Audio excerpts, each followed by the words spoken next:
Hello, my dear students. In this lecture, I will discuss about the 20 important questions of refrigeration and air conditioning.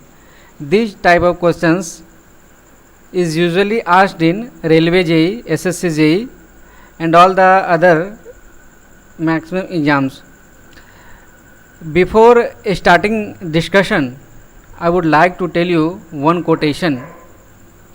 Quotation इस प्रकार है, जो व्यक्ति मनुष्य अपने कदमों की काबिलियत पर विश्वास रखते हैं वही अक्सर मंजिलों पर पहुंचा करते हैं।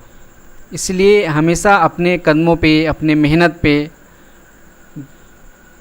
विश्वास रखना चाहिए, कभी भी किसी दूसरे के आशा में नहीं रहना चाहिए।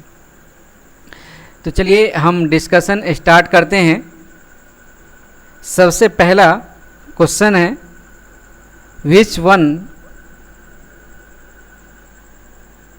यहाँ पे लिया हुआ है which one of the following gases has maximum value of gas constant. तो सबसे पहले तो हम समझेंगे कि गैस कांस्टेंट क्या होता है।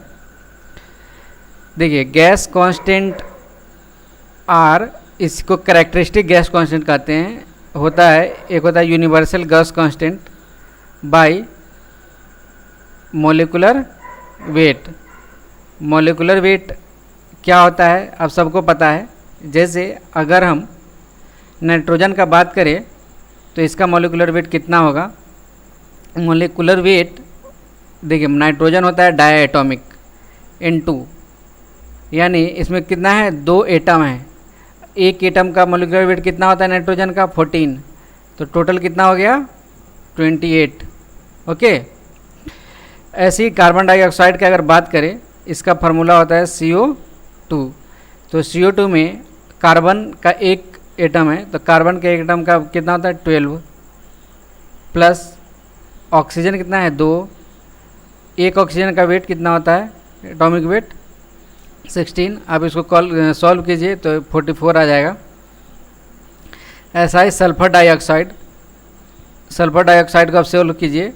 सल्फर का होता है 32 और ऑक्सीजन का वैसा ही 2 × 16। तो ये सॉल्व करने के बाद आपको आ जाएगा 64। और ऑक्सीजन का सब लोगों को तो पता ही हो गया, अब तक 2 × 16 क्या हो जाएगा, 32। तो देखिए यहाँ इससे आपको क्या पता चलता है, ये जो है इससे क्या पता चलता है, अगर गैस कांस्टेंट हमको आर का वैल्यू चाहिए। यूनिवर्सल गैस कांस्टेंट आपको पता है, सबका कांस्टेंट होता है 8.314 किलो जूल पर केजी वैल्यू होता है। तो मॉलिकुलर वेट पे ही मेनली डिपेंड करता है, यानी ये डिनोमिनेटर में है। एम का वैल्यू क्या है, डिनोमिनेटर में है, यानी अगर ये घटेगा तो आर का वैल्यू क्या होगा, बढ़ेगा। यानी वैसे गैस जिसका मॉलिकुलर वेट कम होगा उसका गैस कांस्टेंट ज़्यादा होगा। तो ऐसा कौन सा गैस है, नाइट्रोजन। तो इसका आंसर क्या हो जाएगा, नाइट्रोजन। ठीक, चलिए अब हम दूसरा क्वेश्चन पे देखते हैं। ये हमारा दूसरा क्वेश्चन है। इसमें पूछा गया है COP और फिर रेफ्रिजरेटर दिया हुआ है। एक रेफ्रिजरेटर है कोई, उसका COP दिया हुआ है। COP का वैल्यू दिया हुआ है 4 है इसका। COP रेफ्रिजरेटर और हीट पंप में क्या रिलेशन होता है आपको पता होगा। इसमें जो COP हीट पंप का होता है 1 ज़्यादा होता है, यानी COP हीट पंप का कितना हो जाएगा, 5 हो जाएगा फिर, क्योंकि 1 ज़्यादा होता है उससे। और अगर वो सेम टेम्परेचर लिमिट्स में काम कर रहा है तब दिया हुआ क्वेश्चन में, पंप जो है heat pump with in the same temperature limit, if the heat pump consumes 1 kilowatt the heating effect will be. Heat pump 1 kilowatt consume करता है, यानी वर्क इनपुट कितना है हीट पंप का, 1 किलोवाट। तो इसका हीटिंग इफेक्ट पूछता है। COP क्या होता है आपको ऑलरेडी पता है, COP होता है हीटिंग इफेक्ट। जैसे रेफ्रिजरेटर होता है तो उसमें होता है रेफ्रिजरेटिंग इफेक्ट, इसमें होता है heating effect into work input. आपको COP पता है, COP की वैल्यू कितना है 5, वर्क इनपुट का वैल्यू कितना है 1। आपको निकालना क्या है, हीटिंग इफेक्ट। तो यहाँ से कितना आ जाएगा वैल्यू, क्रॉस मल्टीप्लिकेशन कीजिए तो हीटिंग इफेक्ट कितना आ जाएगा, 5। ठीक है। तो अब हम इसके बाद नेक्स्ट क्वेश्चन देखते हैं। हमारा नेक्स्ट क्वेश्चन क्या है, तीसरा क्वेश्चन है। देखिए रुकिए, पहले इसको हम इरेज कर देते हैं। नहीं तो फिर ये पूरा रह जाएगा ऐसे। हमारा तीसरा क्वेश्चन है the amount of cooling produce is called as, 4 option दिया हुआ है। अगर कूलिंग प्रोड्यूस होता है तो क्या इवोपोरेशन कहेंगे क्या? इवोपोरेशन में क्या होता है? इवोपोरेशन में अगर कोई भी सिस्टम होता है इवोपोरेट हो रहा है, यानी उसमें क्या हो रहा है, उसका टेम्परेचर बढ़ रहा है, तो वो तो नहीं होगा। दूसरा है रेफ्रिजरेशन इफेक्ट, आपने रेफ्रिजरेशन के डेफिनेशन में पढ़े होंगे। एक होता है कंडेंसेशन है। बेसिकली क्या हो सकता है, स्टूडेंट लोगों को यही दोनों में कन्फ्यूजन आता है कि ये होगा कि ये होगा। कंडेंसेशन आपको पता है वो होता है जब हम किसी भी सिस्टम से हीट को रिजेक्ट करते हैं, तब रेफ्रिजरेशन इफेक्ट में भी हम हीट रिजेक्ट करते हैं। लेकिन जो प्रॉपर डेफिनेशन दे दिया गया जा चुका है कि the amount of cooling produce by system is called as refrigeration effect. इसका आंसर ये वाला पार्ट है। उसके बाद नेक्स्ट क्वेश्चन है कि the capacity of refrigerating machine, जो रेफ्रिजरेटिंग मशीन का कैपेसिटी है उसको किस में एक्सप्रेस करते हैं? तो रेट ऑफ, देखिए उसको 4 ऑप्शन दिया हुआ है। इनसाइड वॉल्यूम, वॉल्यूम कैबिनेट से हम नहीं डिसाइड करते हैं कितना हमारा फ्रिज है, उससे नहीं होता है। टेम्परेचर कितना अटेंड किया, ये हो सकता है थोड़ा सा अगर करते, लेकिन हम और ऑप्शन पढ़ते हैं। Gross weight of machine, weight ज़्यादा हो गया बड़ा हो गया उससे कोई डिपेंड नहीं करता। Rate of obstruction of heat from the cooling space, हमारा रेफ्रिजरेशन का मतलब भी है कि हम हीट कितना रिजेक्ट करें, मतलब वहाँ से हम ऑब्जर्व कर ले जहाँ जिस जगह को हमको ठंडा करना है, फिर उसको, ठीक है। तो यहाँ से आपको ये वाला सिंपल है, आपको पता चल गया वो वाला आंसर होगा इसका। उसके बाद है नेक्स्ट क्वेश्चन है कि the heat pump working on reverse Carnot cycle है COP5 if it is made to work as a refrigerator taking 1 kilowatt of work input. Same वही क्वेश्चन जैसा पहला क्वेश्चन था। इसमें एक रेफ्रिजरेटर को एक किलोवाट एनर्जी का ज़रूरत होता है, पावर का ज़रूरत होता है, और हीट पंप का COP दिया हुआ है 5। तो हीट पंप तो रेफ्रिजरेटर का COP कितना हो जाएगा, 1 घटा दीजिए 4 हो जाएगा। सेम वही रेफ्रिजरेटर इफेक्ट पूछ रहा है, तो इसका आंसर 4 हो जाएगा। ठीक है, डी आंसर हो जाएगा इसका। ठीक है, अब देखते हैं एक Bell Coleman refrigeration cycle is reverse क्या होता है? ये में ब्रेटॉन साइकिल होता है इसका आंसर। बेल कैलुमन साइकिल या joule cycle, reverse joule cycle इसी को बोलते हैं, ब्रेटॉन साइकिल भी इसी को बोलते हैं। ठीक है, बेल कैलुमन रेफ्रिजरेशन साइकिल को ही रिवर्स ब्रेटॉन साइकिल बोलते हैं। Reverse Brayton cycle, Brayton cycle aircraft में यूज होता है, रिवर्स ब्रेटॉन साइकिल यहाँ रेफ्रिजरेशन में होता है, एयर रेफ्रिजरेशन में। ठीक, फिर हमारे पास नेक्स्ट क्वेश्चन है 7 number. For air cooling the air refrigeration cycle is used because of, किसके लिए यूज किया जाता है एयर रेफ्रिजरेशन? हाई COP नहीं, लो वेट पर टन ऑफ रेफ्रिजरेशन। सही है, इसका आंसर ये होगा, बी वाला पार्ट इसका आंसर है, लो वेट ऑफ पर टन ऑफ रेफ्रिजरेशन। फिर इसका नेक्स्ट क्वेश्चन है एक ये दिया हुआ है, चलिए इसको हम थोड़ा सा सॉल्व करते हैं। ऐसे वेरी इजी क्वेश्चन है, ये सिंपल VCRS साइकिल का है। सिंपल VCRS साइकिल जब भी क्वेश्चन आए सबसे पहले आप TS डायग्राम बनाइए। यहाँ पे T, यहाँ पे S। इसका जो सैचुरेशन जोन होता है इसका इस टाइप से होता है।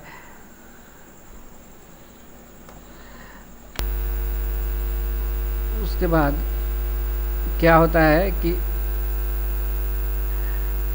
ये वर्क जो यहाँ से यहाँ तक जो प्रोसेस होता है 1 से 2, 1 यहाँ है 2 यहाँ है, 1 से 2 तक इसमें कंप्रेसर लगा होता है जो कि पावर कंजम्पशन करता है। 2 से 3 तक कंडेंसर होता है, और 3 से 4 इरिवर्सिबल प्रोसेस होता है। 3 से 4 इरिवर्सिबल प्रोसेस होता है, थ्रोटलिंग प्रोसेस जिसको बोलते हैं। 4 से 1 इवोपोरेटर होता है जो कि हीट ऑब्जर्व करता है किसी भी स्पेस से जहाँ पे हमको सिस्टम को ठंडा करना है। ठीक, तो चलिए 4 से 1, जो 1 पे कितना है दिया हुआ है, यहाँ पे कंप्रेसर का इनलेट पे 1500 है, यहाँ 1500 है, यानी H1 हो गया हमारे पास 1500। H2 का वैल्यू कितना है? H2 का वैल्यू है 1800 आउटलेट ऑफ कंप्रेसर के पास। फिर दिया हुआ है इनलेट ऑफ इवेपोरेटर। इवेपोरेटर का इनलेट ये वाला पार्ट होता है, इवेपोरेटर सेक्शन ये होता है, तो यहाँ के इनलेट पे 300 किलो जूल दिया हुआ है। COP पता है आपको क्या होता है? COP होता है refrigeration effect by work input. तो रेफ्रिजरेशन इफेक्ट कितना है इसमें? रेफ्रिजरेशन इफेक्ट ये वाले पार्ट को रेफ्रिजरेशन इफेक्ट कहा जाता है, और ये वाले पार्ट जो होता है कंप्रेसर वाला, वहाँ पे वर्क इनपुट होता है। तो रेफ्रिजरेशन में 1500 माइनस ये घटाएंगे 300 बाई वैसा ही 1800 माइनस 1500, तो यहाँ से कट के ये 4 आ जाएगा आंसर। तो इसका COP क्या हो जाएगा? 4। यहाँ से आपको समझ में आ गया होगा स्टूडेंट्स। अगर किसी को ये वाला पार्ट समझ में नहीं आया तो बताइए। ये तो बहुत इजी क्वेश्चन है। VCRS साइकिल, जो नॉर्मल VCRS साइकिल जो होता है, वेपर एफिशिएंसी साइकिल, वो SI होता है, उसका SI वेपर जोन होता है, ठीक है।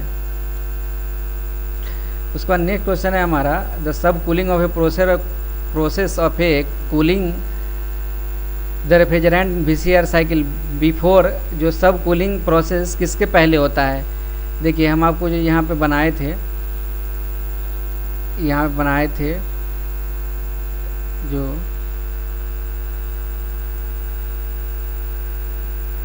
देखिए ये सब, ये जो है कूलिंग होता है, ये वाले सेक्शन में यहाँ से लेके यहाँ तक कूलिंग होता है। तो बोलता है अगर कूलिंग को ही हम और ज़्यादा बढ़ा दिए तो इसी को बोल देते हैं सब कूलिंग। तो ये साइकिल फिर शिफ्ट होकर ऐसे हो जाएगा। तो इस ये वाला पार्ट कौन होता है? ये होता है थ्रोटलिंग। तो किससे पहले होता है? ये थ्रोटलिंग से पहले होता है। इतना तक समझ में आ गया होगा। देखिए फिगर आप पढ़िए, आपको आसानी से समझ में आ जाएगा। चलिए हम अब उसका नेक्स्ट देखते हैं। दिया हुआ है 10वां number question, a capillary tube is implied in a refrigeration cycle to. Capillary जो होता है स्मॉल डायमीटर ट्यूब होता है, वो रेफ्रिजरेंट के फ्लो को कंट्रोल करने के लिए रखा जाता है। तो देखिए डी ऑप्शन है control of the flow of refrigerant, ठीक है। उसके बाद नेक्स्ट क्वेश्चन है the refrigerant Freon 12 belong to family of. देखिए ये सब जो है हेलोन्स, फेरोन्स, आप सबसे पहले रेफ्रिजरेंट में जब पढ़ते हैं तो R11 पढ़ते हैं, R12 पढ़ते हैं, फिर ठीक है R22 पढ़ते हैं, फिर इसी टाइप से R134A पढ़ते हैं। इसका जो केमिकल फार्मूला क्या होता है, देखिए पूरा आपको बताया जा चुका है कि केमिकल फार्मूला क्या होता है, लेकिन अभी हम यहाँ पे ऐसे ही आपको बता दे रहे हैं, याद करने के लिए ट्रिक भी बता दे रहे हैं। देखिए यहाँ पे फिर ये एक क्लोरीन इधर आ जाता है, CFCl2 हो जाता है। फिर अब क्या होता है CHF2Cl। और इस वाले केस में क्या होता है कि सारा का सारा जो है क्लोरीन का वैल्यू ख़त्म हो जाता है यहाँ ये इस वाले में, ठीक है। तो कैसे ये होगा CH2F2, ठीक है। तो देखिए ये सब कार्बन है और ये सब है, तो मीथेन ग्रुप का है यहाँ पे, तो ये मीथेन इसका आंसर होता है। ये दिया हुआ है question 18 number question, the refrigerant R22 is R22। देखिए इसमें कितना क्लोरो है? एक क्लोरो है, एक ही क्लोरो है ना, तो सिंपल क्या हो जाएगा? ये मोनोक्लोरो इसका आंसर हो जाएगा। बहुत लोगों को इसमें डाउट हो रहा था कि सर क्या होगा। अब ट्रिक देखिए, ट्रिक आपको बताते हैं। देखिए एक मिनट देख लीजिए। देखिए क्लोरीन का वैल्यू क्या है? 3 से पहले बढ़ता क्या हो रहा है? घटते जा रहा है। 2 आया, फिर 1 आया, फिर क्या हुआ? 0 हो गया। देखिए कार्बन को कितना बॉन्ड चाहिए होता है? 4 बॉन्ड चाहिए होता है। 4 बॉन्ड के 3 तो पहले क्लोरीन ही आ गया, तो एक फ्लोरीन आ गया, 3 आया, फिर एक इसमें से क्लोरीन, अपना क्लोरीन फ्लोरीन को दिया, फिर उसके बाद फ्लोरीन अब ज़्यादा नहीं लेगा, उसके बाद हाइड्रोजन आ गया, ठीक है। तो यहाँ इस प्रकार से आप देख सकते हैं।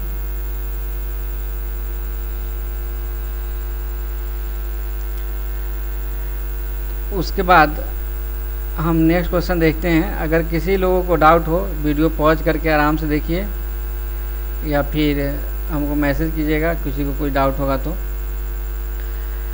13 नंबर क्वेश्चन है, in refrigerating compression clearance is provided. Simple बात है, क्लियरेंस क्या होता है। क्लियरेंस कोई भी, चलिए हम फिगर बना के यहाँ बता देते हैं। ये होता है, यहाँ बल्ब लगा होता है, आईसी इंजन में पढ़े होंगे आप, तो यही वाला पार्ट है, यही क्लियरेंस है, ये इतना है।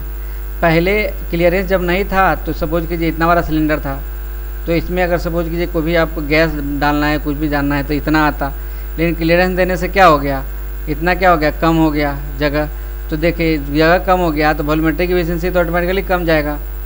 और दूसरा बात, ये क्लियरेंस क्यों दिया जाता है, क्लियरेंस इसलिए दिया जाता है कि कोई भी जैसे वॉल्व है उसको अकोमोडेट करने के लिए, ठीक है। और दूसरा बात होता है कि ये सिलेंडर हेड से टकराए नहीं, पिस्टन जो है सो, तो इसीलिए इसका आंसर क्या हो जाएगा, ये तो है नहीं इम्प्रूव वॉल्यूमेट्रिक एफिशिएंसी, तो उल्टा होता है एकोमोडेट द वॉल्व, इसका आंसर ये होगा, ठीक है। फिर हमारा नेक्स्ट क्वेश्चन है, हम देखते हैं द पीरियोडिक डिफ्रॉस्टेशन। जो पीरियोडिक डिफ्रॉस्टेशन होता है रेफ्रिजरेंट में बिकॉज फ्रोस्ट, उससे क्या होता है, रिड्यूस हीट ट्रांसफ़र एक्सट्रैक्शन कम जाता है। इसीलिए पहले ज़माने में अक्सर हुआ करता था, लेकिन अब एंटी फ्रीजिंग केमिकल्स डाला जाता है, तो जिसकी वजह से आजकल अब नहीं जम पाता है। पहले ये बहुत बड़ा प्रॉब्लम था। ऐसे हम बता दें आपको, मेरा बीपीएससी में यही क्वेश्चन पूछा गया था कि आजकल क्यों ये नहीं जमता है, तो बिकॉज नहीं जमने का रीज़न है एंटी जो होता है फ्रीजिंग रेफ्रिजरेंट, उसमें केमिकल डाला जाता है, ठीक है। उसके बाद जो क्वेश्चन है 15 नंबर क्वेश्चन, इसमें देखिए ये 15 नंबर क्वेश्चन में ये पूछा है कि जो वैल्यू है the following data is given for a moist air, the dry bulb temperature दिया हुआ है, ड्राई बल्ब टेम्परेचर को T0 से मेजर करते हैं। आपको एक चीज़ पता होना चाहिए, corresponding to dry bulb temperature हम सेचुरेशन जो होता है वेपर, सेचुरेशन वेपर प्रेशर होता है, ड्यू पॉइंट टेम्परेचर के करस्पॉन्डिंग वेपर प्रेशर होता है। ये मोस्ट इम्पॉर्टेंट देखना है। इसमें तो प्रेशर का वैल्यू दिया नहीं है, तो कहाँ से निकालिएगा, स्टीम टेबल से आपको निकालना है, स्टीम टेबल से निकालना है। और इसमें जो आपको पूछा है रिलेटिव ह्यूमिडिटी, यहाँ पूछा है डिग्री ऑफ सेचुरेशन, तो एक रिलेटिव ह्यूमिडिटी होता है, एक होता है स्पेसिफिक ह्यूमिडिटी। तो रिलेटिव ह्यूमिडिटी स्पेसिफिक ह्यूमिडिटी में आपको पता है क्या डिफरेंस होता है, और अब एक होता है एब्सोल्यूट ह्यूमिडिटी। तो सब में डिफरेंस क्या होता है पता है,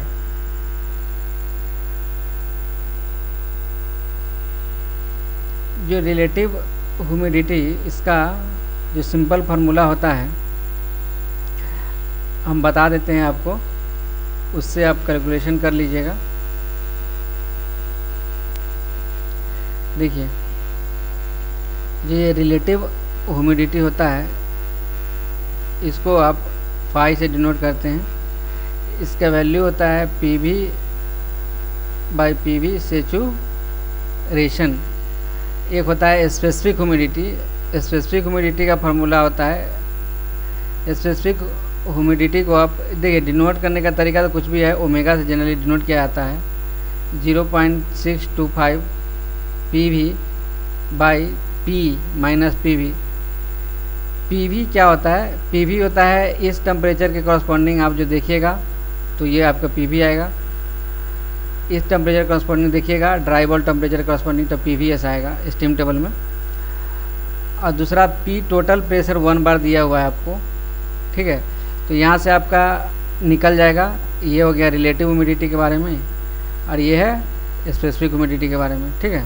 फार्मूला है, वैल्यू पुट कीजिएगा आपका आ जाएगा, यहाँ पे आंसर ये आएगा आपका, और नीचे में दूसरा है कि, और यहाँ पे आंसर आपका ये वाला पार्ट आएगा, ठीक है। और एक था इससे पहले क्वेश्चन था कि डिग्री ऑफ सेचुरेशन निकालना है, तो डिग्री ऑफ सेचुरेशन कैसे निकालते हैं। डिग्री ऑफ सेचुरेशन को देखिए डिनोट करने वाले किसी चीज़ से डिनोट कर देते हैं, कितना साइज से डिनोट करते हैं, तो वो होता है जो मेन जो ह्यूमिडिटी था नॉर्मल कंडीशन पे और ह्यूमिडिटी एट सेचुरेटेड कंडीशन। तो नॉर्मल कंडीशन जो स्पेसिफिक ह्यूमिडिटी था कोई ये होता है, और इसी को आप डिवाइड कीजिए सेचुरेशन कंडीशन से। सेचुरेशन कंडीशन से प्रेशर तो ये तो यही रहेगा, टोटल प्रेशर है, ये P V S by P minus P V S से डिवाइड हो जाएगा। ठीक है, जब इससे डिवाइड कीजिएगा तब देखिए आपको पता है यहाँ और यहाँ कट जाएगा, फिर ये पार्ट ये पी वी ये phi into P minus P V S by P minus P V. तो यहाँ से आप सॉल्व कर लीजिएगा, तो इसके बाद आपको जो आंसर आएगा यहाँ पे हम बता देते हैं कौन सा आंसर आएगा। एक्चुअली इसके लिए थोड़ा सा कैलकुलेटर में वैल्यू पुट कीजिएगा, आपका खुद ही सॉल्व हो जाएगा। आराम से इसको लिख लीजिएगा, फार्मूला आपको पता है। मेन कंसेप्ट था कि पीवी और पीवीएस क्या होता है, तो वो हम आपको अभी बता दिए हैं। चलिए ठीक है, हम इसका बता देते हैं ये वाला पार्ट का। यहाँ भी है जो डिग्री ऑफ सेचुरेशन है, find the degree of saturation, यहाँ भी 0.4 आंसर आ जाता है। ठीक है, सॉल्व कीजिएगा आपका आ जाएगा आंसर, तरीका हम बता दिए। फिर नेक्स्ट क्वेश्चन है, in winter air conditioning air is, देखिए अगर विंटर है, सर्दी है तो हम क्या चाहेंगे, गर्म, सर्दी है तो हम चाहेंगे कि हमें गर्म लगे, वही चाहेंगे ना, हमको गर्म चीज़ चाहिए। तो एयर को क्या करेंगे, हीट करेंगे।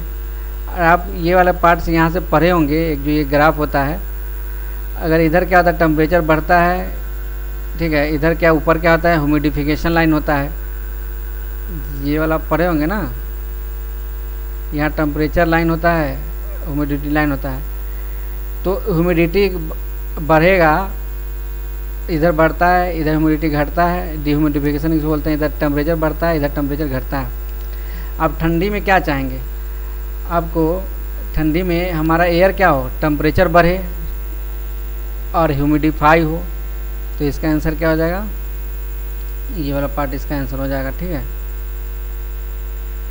उसके बाद नेक्स्ट है